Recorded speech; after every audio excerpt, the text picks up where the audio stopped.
Tune in now to the hottest sports podcast, 910 Sports. 910 Sports.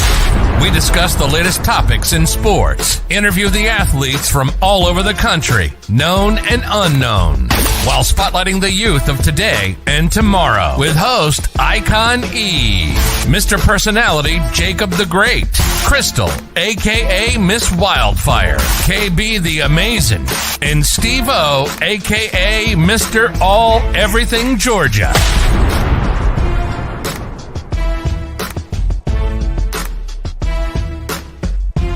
I walked in the place, sat by the bar, all the drinks on me, don't go too far, sitting by the bartender, asked her. What's going on? What's going on? It's your boy Icon E. This morning we here on 910 Sports. And first and foremost, I gotta thank God for this opportunity to be here once again on this great point with great people, my brother from another mother, and just to chop it up with everybody. So, everybody, I want to introduce y'all to y'all. Y'all know who it is, man. Mr. Confetti, Mr. Put the cape on his back, Mr. Do all everything, Mr. I don't know how he did it once again. My man, Mr. Personality, Mr. Jacob, the great. What's going on, brother? What's happening, man? We're in the land of the living. Good morning to everyone and everybody. Thank you for tuning in again to the 910 Sports podcast, man, where we bring you the incredible backstories of the workers and the doers who have overcome every obstacle and keep going and making a positive impact for the youth, man, because this is why the podcast was started, to highlight the youth and highlight the mentors that make it possible for the youth to get opportunities all over the land and country. So we're here, man. Good morning, team. Okay. We'll go ahead and introduce this brother, and we go ahead and get it going. Okay, to this morning, we have none other than, Mr. Clinton Robinson Sr. He hails from up north, the Connecticut area, but he's in the South Carolina area now, Ridgeville, South Carolina, and he's did some remarkable things with the youth, mentorship, coaching, got into announcing, and now he has his own program, and he's just presenting the youth with more opportunities, year after year, and just making a powerful impact for the youth so they can understand that they do have somebody. Because by popular demand, mentorship and coaching, that's a part of ministry. And so with that being said, he's doing, following his purpose. I like to call it the PPP, power, passion, and purpose, the real PPP, you know what I mean? Where the reward is much greater than the check that the government might can give you, you know what I mean? So welcome, brother, welcome. Hey, appreciate it, man. Appreciate y'all brothers for reaching out, man. I love it. The PPP. I'm going to have the real PPP. I love that. I love it. Yes, sir. Appreciate it, man. So tell us about Clinton Robinson Sr. Wow. Like you said earlier, born and raised in Connecticut, moved down to South Carolina, Charleston, South Carolina. Probably about 28, 29 years I've been here. So I'm officially a Charlestonian. Everybody, believe it or not, from my family is from Georgia, Athens, Georgia, that is. So we all Bulldogs over here. But we keep up with South Carolina and what they got going on down here in Charleston. PhD youth sports actually generated about a couple of years ago when I was going around announcing. First off, I started off coaching for a little while, got out of coaching, and wanted to use my voice, wanted to get into somewhere a little bit different. And they didn't have it down here. They didn't have the entertainment value of somebody in the booth that is commentating or commentary, announcing, and giving a little bit of live action going on. They didn't have it here. So we fit in exactly where we needed to. I got on there. I used my voice to come in there and just kill the booth, man. Now they call me the Skybox Bully. I go in there and I call it how I see it. So I had no affiliation with no team. When you were booking me, it's fine. You were booking me. Just know I wasn't always having to be the one to root for you. You were getting me for the entertainment. We started doing interviews. So with the nickname The Professor, we came up with In the Lab. So now it's In the Lab with the Professor. You do interviews with coaches, kids, parents. It didn't matter. We wanted to try to get the look of every bit and piece about youth football. I'm talking about down from the cheerleaders, how the cheer mom feels about how the parents are interacting, kids showing up to practice. How about using youth sports as a babysitting club, dropping them off and things like that. We want to touch all of those conversations and reach out to everybody and have those conversations and be that, I don't know, you want to say middleman, who we were trying to understand it from both sides, because I'm a father and I was a coach. So we wanted to get the understanding from both sides. And that's how PhD, Players Having Development, came into play. Okay. So let's rewind it back a little bit. So the write-up you sent me, and what's interesting to me about this write-up, you know, when I see somebody that coaches baseball, that kind of sticks with me right here, because I feel like even though it's a lot of people that still play, but it's not nearly as many kids that play baseball they played when we was growing up. Yeah. And so let's talk about you coaching baseball, and let's talk about why baseball is not promoted in the Black homes anymore like it used to be.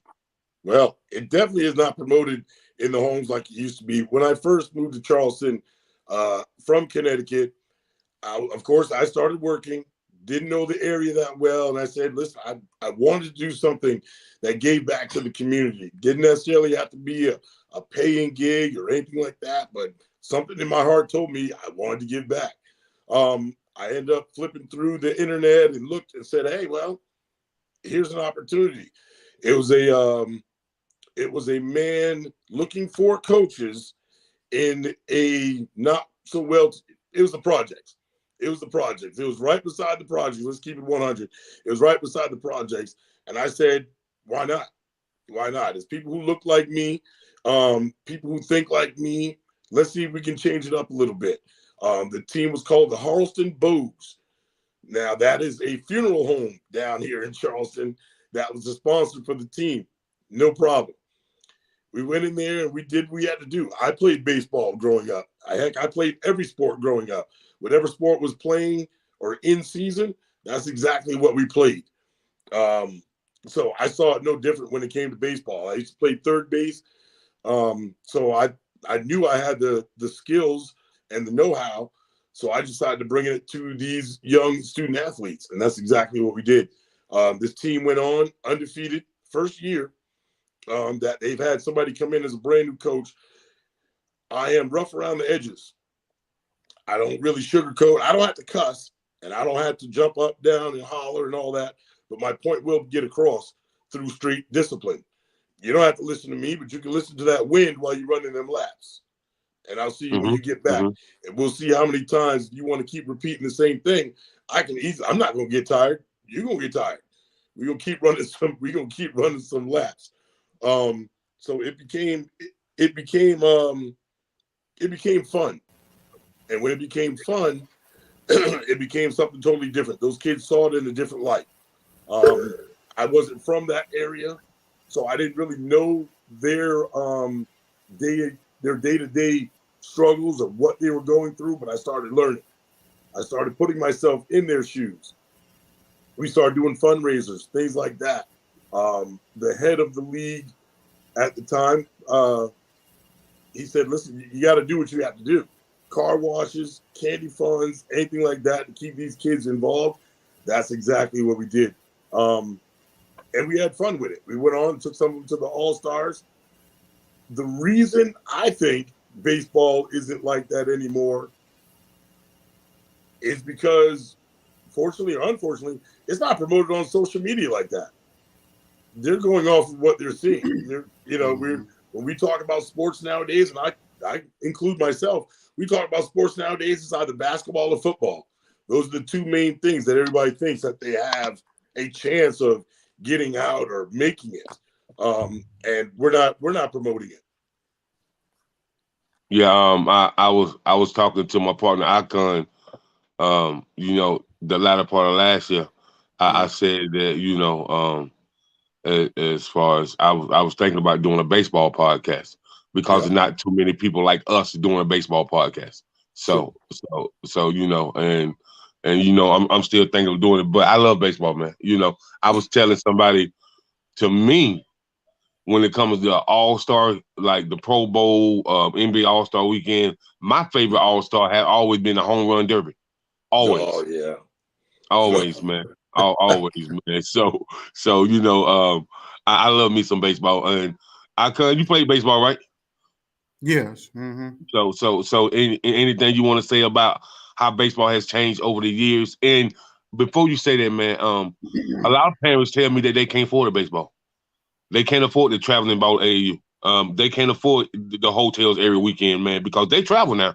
When you play baseball, you travel, man. They always on the go. Then I heard one parent tell me, man, from what she said, from April to about the second weekend in September, man, she spent about $7,800 in hotel fees.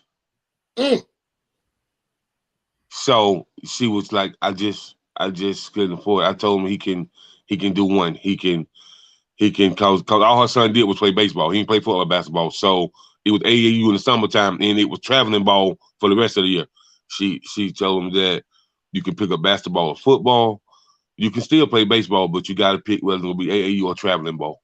She said traveling ball is all year round, and it can be all year round, but I can't do the traveling ball and the AAU ball in the summertime together. I just can't. You know what I mean? So that's what I think, Icon. So what you think? Well, I even think when I played back, I might be saying my age a little bit. Even when I played back as a youth in the 80s, baseball wasn't, where I come from in North Carolina, it wasn't as popular because, like I said, it was one of those things. Well, one thing about baseball, it takes a lot of discipline. It takes discipline. It takes a very high level of attention to detail. That's why most professionals, when you look at it, you say, well, dang, you only got to hit 370, 300 or 275 to even make a bag. And people may think that's low, but that lets you know how hard it is just to hit a baseball.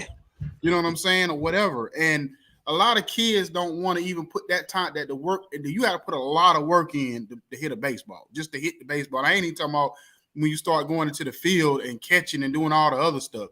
Just to hit a baseball takes a lot of work and time. And I think with football and basketball, especially in the black community, it comes a little bit more easier because it's more based on your athleticism a lot of times and whatever the case may be, and just focusing on that one thing. Even if you're a big kid, it's just focusing on the blocking and the techniques and stuff you have to go through. So I just feel like when it comes in, like over the years, the more the Caribbean guys and the Latino community, they're more into it because they feel like it's a way out. With us, we feel like if it ain't basketball, it ain't football, if it ain't flashy, if it ain't, whatever, then we don't want no parts of it because, like I said, especially with basketball, we get commercials, we get shoe deals, we get this, we get that. Baseball, they don't really promote all that stuff in your face as far as what you get out of it when it comes to, like, even though they say the chicks love the long ball, but they don't promote it like they used to when it comes to baseball, like in the Barry Bonds days and the Mark McGwire days and even the Reggie Jackson days. They don't promote it like that no more. So when it comes to that, that's the reason why. And like you said, I mean, you had the argument and you didn't believe it at the time. I said, baseball now, for a mother to be able to spend the money to have her kid play baseball is very expensive. That's why a lot of times you see the fathers out there, because the fathers have to be the ones that's in these little boys' lives. They have to foot the bill. It's a 2-parent household, and he going out there cussing and fussing. And he probably thinking about that money he spent too. That's why he's so intense with them on field with them 8-year-olds. I mean, he was spending like, boy, I done spent all this money. You better learn how to hit this ball. You know what I'm saying? Yeah. That's where it comes from. You know what I'm saying? So that's where a lot of that intensity comes from too. Also, You know what I'm saying? But that's kind of where I see, when it comes to that part.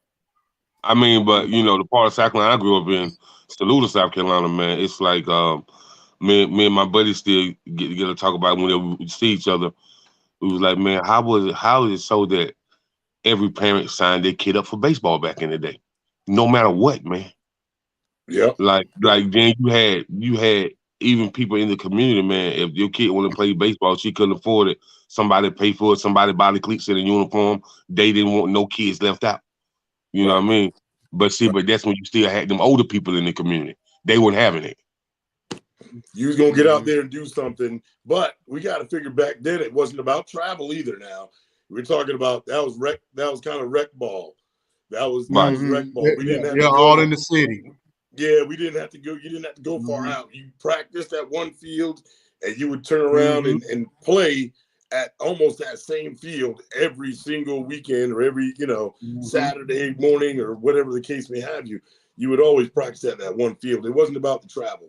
Travel ball in any sport will get expensive.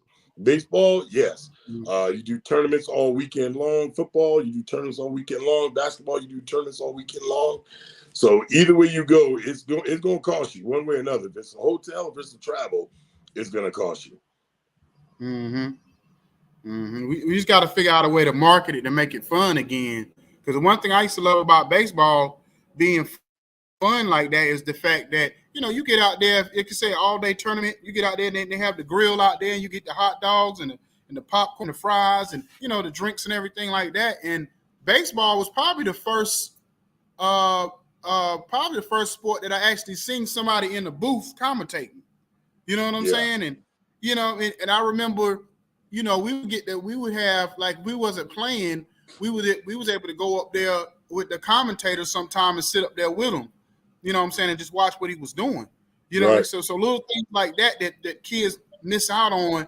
You know what I mean? Because everybody not gonna be an athlete per se. So even to learn the thing of being an announcer, and that's what I was gonna ask you anyway, was how much prep time, or how do you prep for like youth sports when it comes to, like, because where do you get your information from, or how do you gather your information to be able to give a true critique on what you're watching on that field, or does it take a few games to kind of understand what you're looking at? Definitely takes a few games. Everybody's a little bit different. You learn to study the kids, and that's why they call me the professor, because I see the game different. I'm watching body language. I'm watching coaches on the sidelines, their body language. I get it. Like I said, I've been a coach before. I'm going back this year, probably just for 1 year. My son is starting. I won't coach him. I'll train him. But you can get the body language from when the coach is yelling or getting on a kid. You can see his whole demeanor start to go down. Now I'm watching that kid for the next few plays to see if the coach took the air out of that balloon, or if you just took out a little bit and then pumped it back up. Did you just get on him to get on him, or did you get on him, leave him, come back, and explain why you got on him, and hyped him up again to go out there and step his game up? I have a famous saying: "We hustle different." I believe in that. I'm not talking about hustling out on the street corner or anything like that. Again, I see the game different, so I take all those opportunities to grab a kid that I've seen who may be an MVP or something like that, and I bring him in the booth. Now, during the next game, we're sitting there talking, and I'm calling the game, I'm announcing the game, I'm sitting here on live, and then I bring him into the picture. And I do a small interview during a timeout, during a halftime, or something like that. I'll have that same conversation with him before, picking his brain. I want to know about school. I want to know how you act when you're off the field. I'm getting mom and dad vibes up here where they like, or he lying or something like that. Now I'm about to get you. Because I'm a parent too, and I believe in our community, right? They don't matter about the color, anything like that, but I believe in our community. I might need this child one day. I might need this child to help me on the side of the road when you see me just pass by. You say, "Oh man, that was the professor." Turn around and go back. No, go back. Other than hailing me up and keep on going. So I believe when I get inside that booth, I turn into something totally different. I turn into a guy who's calling the game, who's watching the game, but at the same time, I'm competitive, but I have compassion. I don't want to see anybody's kids. I don't live stream hurt players or anything like that. I will shut a live stream off when it comes to fighting. I don't care if I'm booked to live stream it or anything else. You start fighting on that field, I guarantee you'll see me put up an icon on there. Thank you for choosing us, and boom, shut it down. I'm not promoting anything like that. I'm not promoting the fights. I'm not promoting the arguments, any of that stuff on my show. I'll take a loss for it, monetarily wise, and that's fine. But you'll never be able to say, I watched on PHGU Sports, I watched Professor, I watched a fight incur, and I watched the whole thing live. You'll never be able to hear that. As far as getting prepared, I always have anxiety going into a game because I want to be good at what I want to do. I don't want to make mistakes. I ask for rosters the night before so I can just sit there and study names on pronunciations and things like that. One thing kids like to hear, I love to hear, right? It's just like you, Icon. I'm going to show my age. Growing up in the late 70s, early 80s, if there was anything I wanted to hear was my name get announced over that intercom. You know what I mean? We didn't have the internet. If I made it to the newspaper, if I made it to Sunday's newspaper after my Friday night game, that was it, monster style. That's all I wanted to hear. That's all I wanted to see. And right. Think about baseball. Think about baseball. That's crazy. Is you can hear your name probably the most at a baseball game. When you walking on the field. Because think about baseball, what people don't realize, especially youth baseball, youth baseball is very, very intense. Like every moment is very intense because it's not like professional baseball where you hit the ball up and most times out of 10 if it's in the field it's gonna be caught, whatever. And in youth baseball, you don't know what might happen. That kid might drop that ball. So every hit, you don't know what's about to happen. So every strikeout is intense. It's every moment of it is just crazy. You know what I'm saying? So if any kids should have anxiety on the field or on the court, it should be in baseball because it's very, very intense. I think you know what I'm saying? They're more nervous about missing, man. You're more nervous about making a mistake than you are about making the play. Sometimes those plays just come, but like you said, you get more now. You get more mention on the baseball field. Every at bat, the outs, the catches, and all that. I love it. Yeah, because all. Go ahead, Jake. And for you to withstand getting hit with a baseball over the years, listen, man. I know I was a tough cookie because I just used to shake it off, and my homeboys look at me like, man, you want us to get him after the game? Nah, bro, don't do that. Don't do that. Don't do that. Don't do that. They was like, you just don't ever say anything. Listen, man, we got to play ball, so that's what we're going to do. You know what I mean? But, some people give people the side eye for hitting with their baseball, and it takes some years to get over it. You know what I mean? When that baseball coming, you're gonna say when you're in the middle school when it's coming by 70, 75 miles per hour. But when you come to high school, when that thing coming 90 and up and that thing humming, listen. That's a different type of hit, Steve-O. That's a different type of hit. Oh yeah. I agree. Everybody ain't built for that. No, sir. So, Steve-O, we gonna let you get. Go ahead, I can. I was gonna say real quick. I remember when I first started playing baseball. When I went from pitching, pitching machine to the regular baseball. I remember we was in practice the week of the first game, and I remember just in practice I hit the ball up. It went up in the air, one of those tip fouls, but the ones that go straight up. It came down, hit me right on the hand. Oh! And I thought, and my coach happened to be one of the coaches. One of the players' dad was a doctor. So he just took me over to his office or whatever and put a splint on it. And they was like, yeah, you're probably going to be out for the first game. And I'm like, nah, I ain't about to miss this first game. So I just remember just flexing my finger all week long, hand. Come that Saturday, I walked out there. They looking at me like, what? Like, how in the world did you recover that quick? Well, first of all, I'm young. I'm not thinking at the time, but, thinking about it now, I'm young. That's probably why. But I was like, I refuse to miss that first game. But you know what I'm saying? But that's how serious it was. And especially me being like the only black kid on the team at the time, too. So, you know what I'm saying? So I was like, I definitely got to be out there. I ain't missing my opportunity. But go ahead, Steve. Steve, Hey, and we're Steve, going. before you get started, Steve, let me ask you this right here.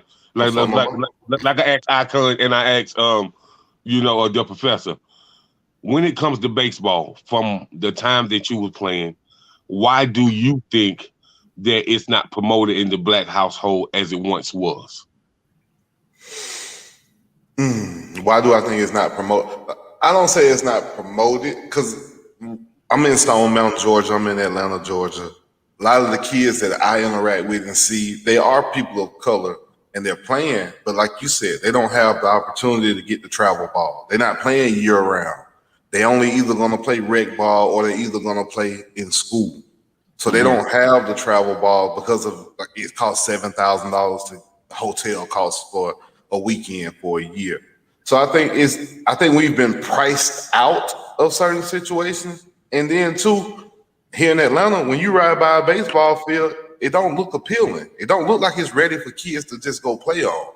So how many fields do we have where kids in the urban area can just go openly play like we used to? We used to have the rec field open on the weekends, even when you wasn't playing. And Monday through Friday, when they weren't practicing, we could still go to the rec parks and play. Here in Atlanta now, if you go to the rec park, the police pull up and tell you gotta go.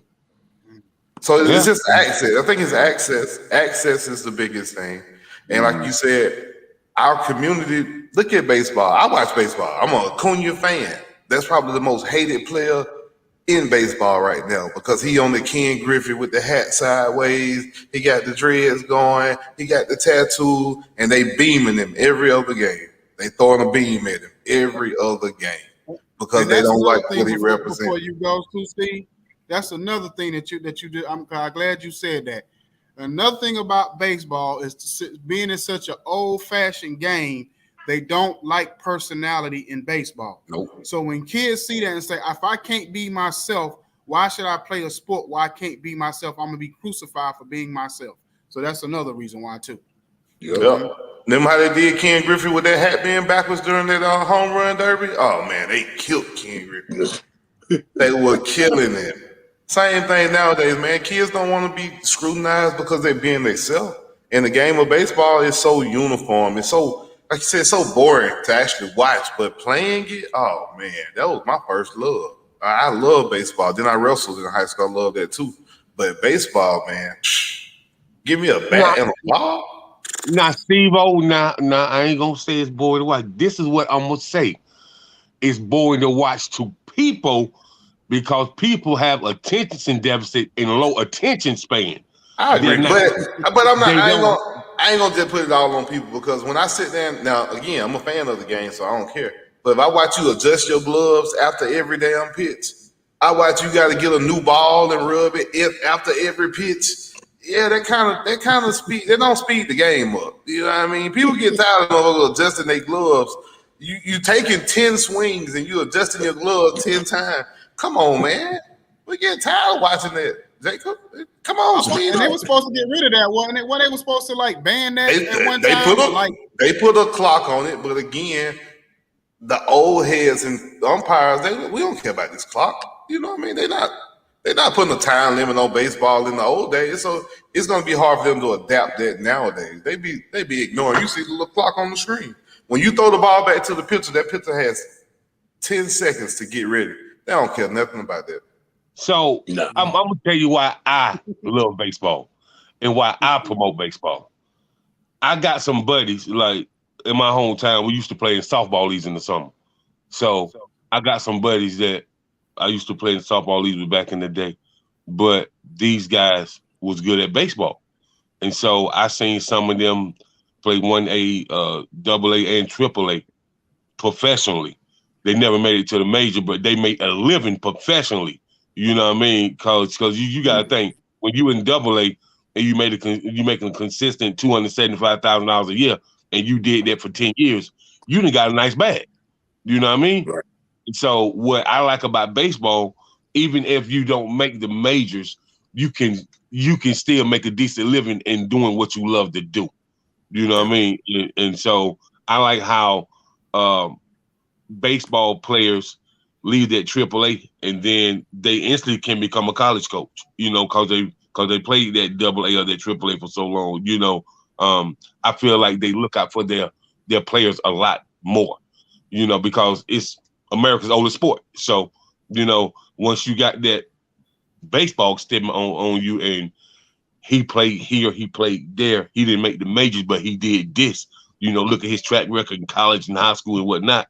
I think, baseball in America has a little bit more leverage when it comes to looking out for their people after baseball. I agree with that, and you got to think you can go straight out of high school to baseball. You don't Right. have to go to college at all. You don't have to do a year in college like other sports. You got like basketball. You got to do at least 1 year. In high school, man, the major league they tried to offer Kyler Murray, I think, $10 million to sign straight out of high school instead of going to the college he went to. So it is. I wish more people of our color would get into the game, but the game has got to be willing to accept these people. And until the game is willing to accept these people, and you got all the old gatekeepers, and it's going to be tough. It's going to be tough to sell it to the youth that we have now. Like y'all said, with social media being the way it is, everybody wants to have likes and comments. How many people really want to grind? Baseball is a grind. It's a grind, bro. It's a grind. Yeah, it is. Like I said, you have to, in baseball, you're successful if you hit the ball 3 times out of 10. You're successful. You hit 300 for your career, you had a great career. That's 3 out of 10. So you can tell how hard the game is. For somebody to succeed, you got to hit the ball 3 or 4 times out of 10 times.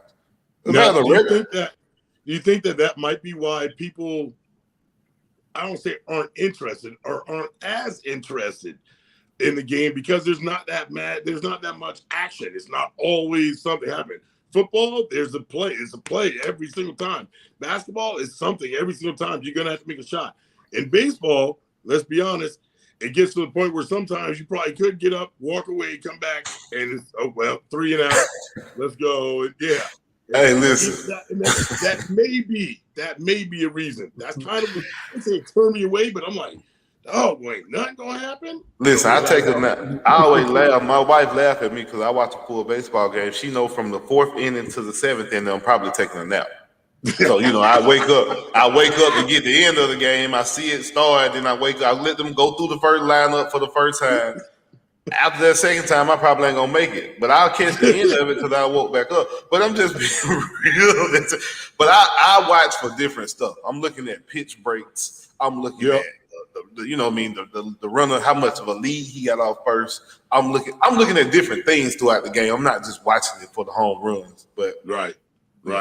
I mean, my favorite part of the for youth sports is I love the college World Series for youth sports. The Little League World Series. Because you get these youth, the best of the best of these youth, and the fundamentals is right.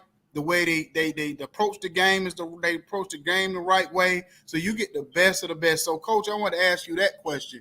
Out of the kids that you've seen, that you've been commentating and announcing for several years, have any of those kids made it to that level, or do you see the potential of some of those kids that could make it to the level to playing on those type of stages? Definitely seen the kids making it to that level. I've been around just long enough for the kids that I started off with to now make it into high schools, even here and in the surrounding areas. One that actually goes to IMG. Another one, and it's not like I was surprised. He's an inside linebacker, and now I believe at IMG he is a defensive end. He's always had that grind. He's always had that work ethic, and I think now it just excels even more. To play for somebody like IMG. Is he going to Georgia? Is he? Listen, I want him to. I want him to. Come on. But now, listen. I hope wherever he goes, I think what we may have gotten away from is the education first, right? Yep. Not everybody's going to make it. We know the percentage. We know we get all that. We pray that he makes it. and that he's just successful in life. I don't want to see. Don't come back home and have absolutely nothing. Let's keep it 100. I don't want you to come back and be like, well, I just started. Let's go work at the plant down the street. No, nah, bro. Get it up here too. Get it up here too. The others are in high school, and they're successful. They're successful. I think, even if not in their own way, a little bit better, because I still go to the high school games on Friday nights, and I'll pop up in the corner and just words of encouragement. I'm not trying to be a parent. I don't want no Super Bowl tickets. I ain't got a guy, no car.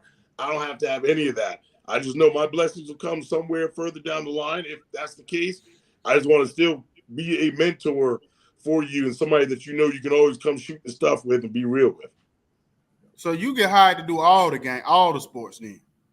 I do. Well, I actually just came out of basketball season. Yes, Northwood Academy is a private school down here, high school, that I just did their basketball, boys and girls varsity.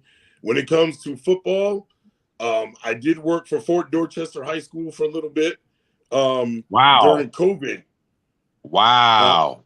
Yeah, Fort Dorchester on sideline commentary. Yeah, sideline commentary, because they couldn't have anybody at their games. So they were live streaming their games. So they had their announcers in the booth, but I was on the sidelines giving the pointers, giving the tips, the feel of the game, that sort of thing.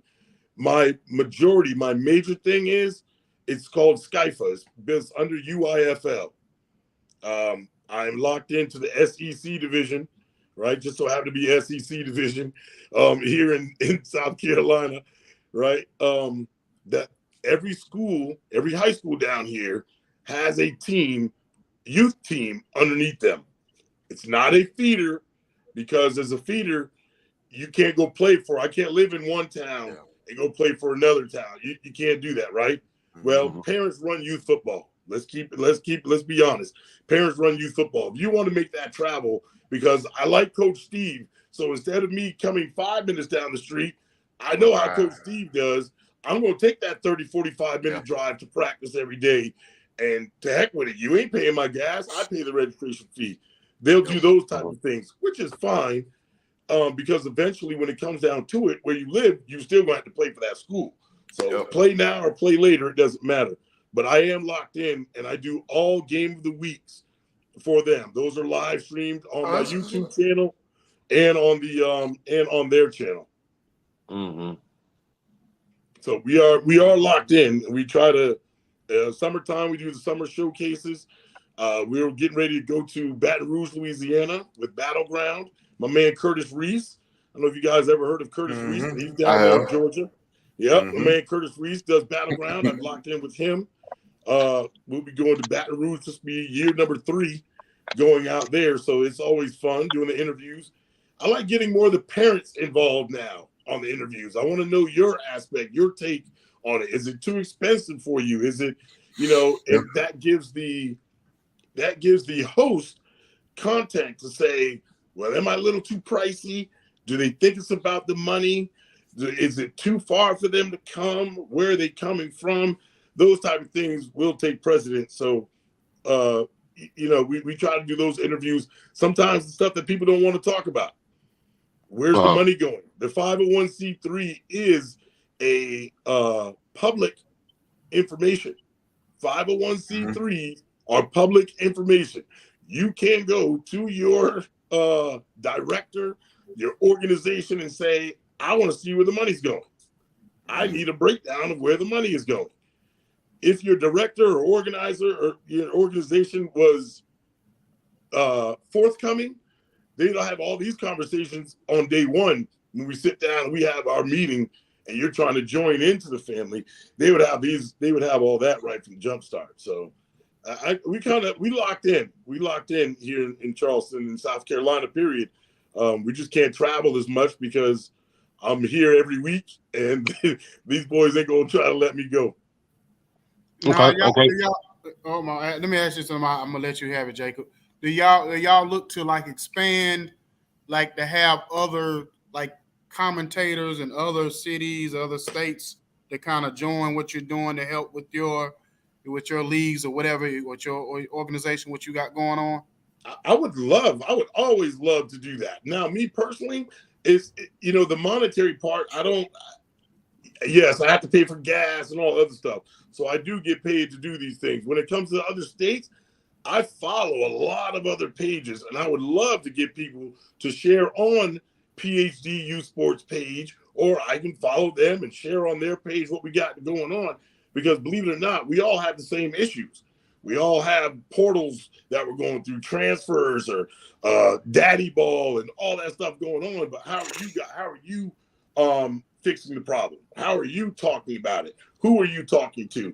That platform is what you guys are doing right now. You guys are building things in that same shape and fashion, believe it or not, that people are going to come on here and they're going to spill. They're going to talk about, oh, I didn't like this organization because of the daddy ball going on. They didn't have the development going on. Things like that, skill training. So yes, I would love to have anybody that wants to join.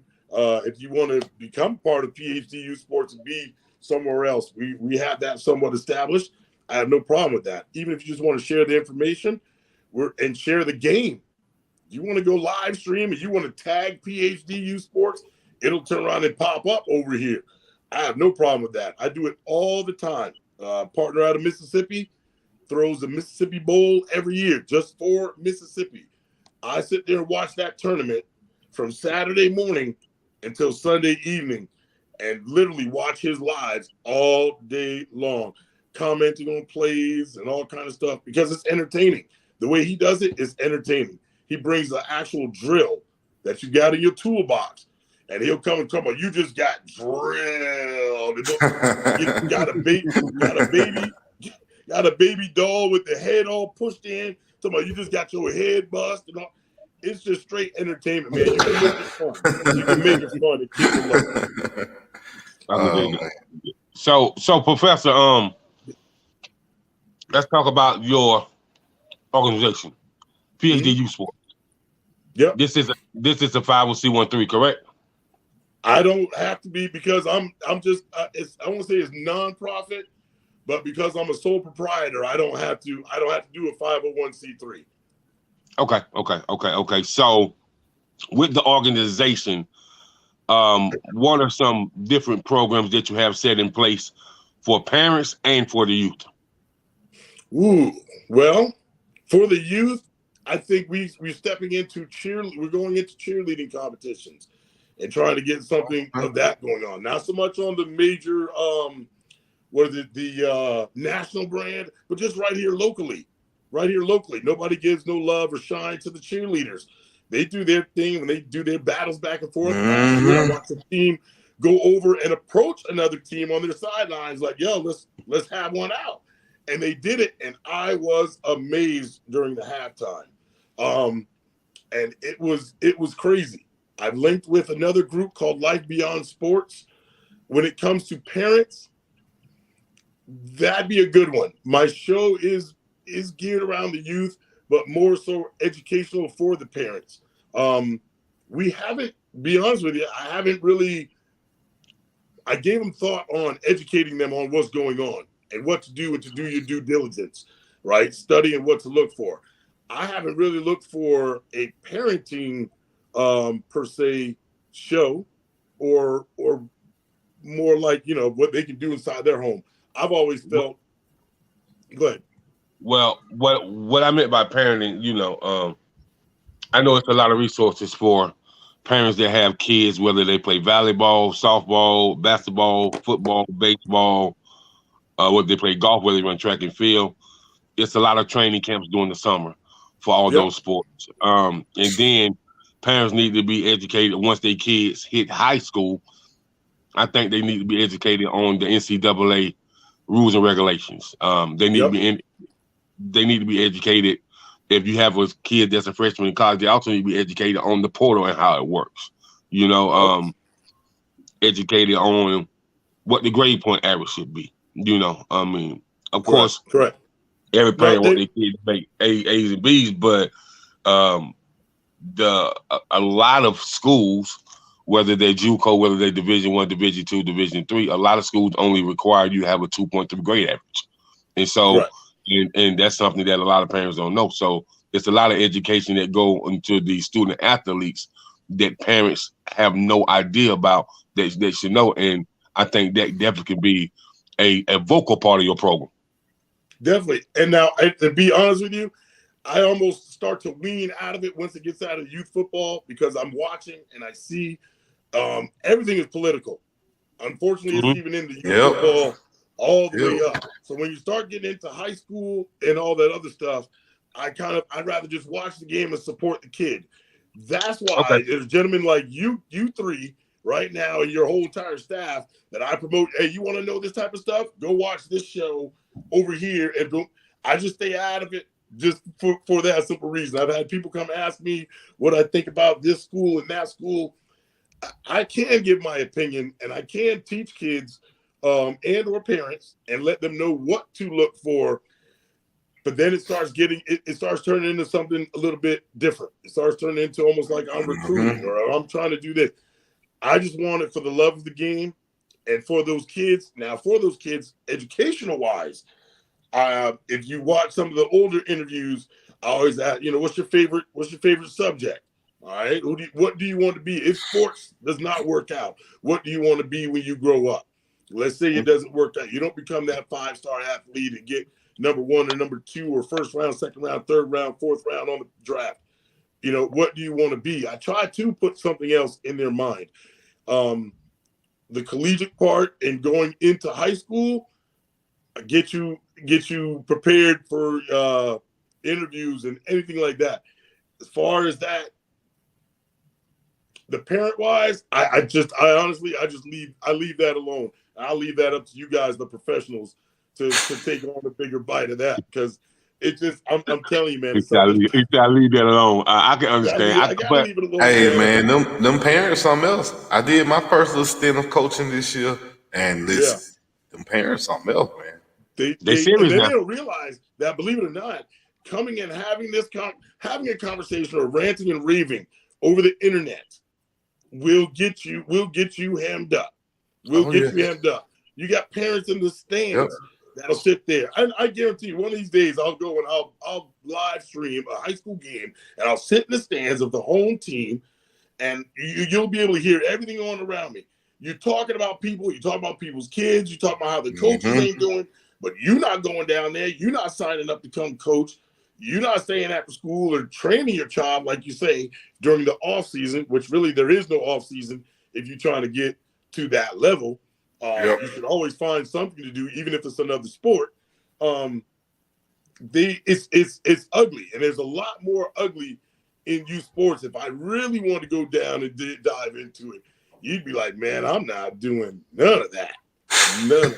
So I just leave my hands away from it because I know me. I'm quick on the mouth, and I'll say something. I'm like, how you gonna talk about a coach that's volunteering, especially in youth? You gonna talk about a coach that's down there volunteering? You come drop your child off, go back to your car, smoke a couple cigarettes, probably in there drinking or chief on you a little something because we all smell it. But you got a problem with what he's doing out here, and he's giving up his time with his family, his kids, and everything else to be out here to help your child. And you got a major problem with that. Where the money going? Where's this going? Where's that going? There's different ways, different avenues, and different ways you can go find it, but they choose not to do that. Right. Now, speaking of them parents, Steve, I'm gonna say this. When I lived in the St. Petersburg area, Florida, I had a friend, and I met him while I was down there, man. And so we started hanging out together. A white guy by the name of Chris Cranfield. And everywhere we go, man, people ask me put his government name on the damn internet, ain't you? Yeah, dog. You call this man full name, God. Man, I hope he ain't got no warrants. Hey, Steve, let me tell you something. We are the only one who care about that. They don't care about that, man. They don't care about that. They don't care about that. So man, he said, people used to ask, man, why you don't play baseball no more? And speaking of parents, he stopped playing because of his mom. Every time he was on the mound, he was the number one high school pitcher in the state of Florida at one time. Damn. He said that his parents put too much pressure on him, and he just quit playing. Yeah. He just quit playing. He said he didn't want to play no more. You know what I mean? Yeah. That's a fine line because I was coaching my son. I said, this is my first year coaching, first year doing basketball. And you want to push them so hard because you feel like, oh, I could have did this at your age. But you got to look back and step back sometimes and get out of that. And just let the kid be the kid, man. If they're not doing it because it's fun to them, at the end of the day, you're going to drive them away from it. You know what I mean? Nobody's going to do something they're not getting paid or compensated for. If you're going to keep driving it on them like that, like you're putting that much pressure on them, like you said, it's supposed to be a fun, it's supposed to be a game at the end of the day.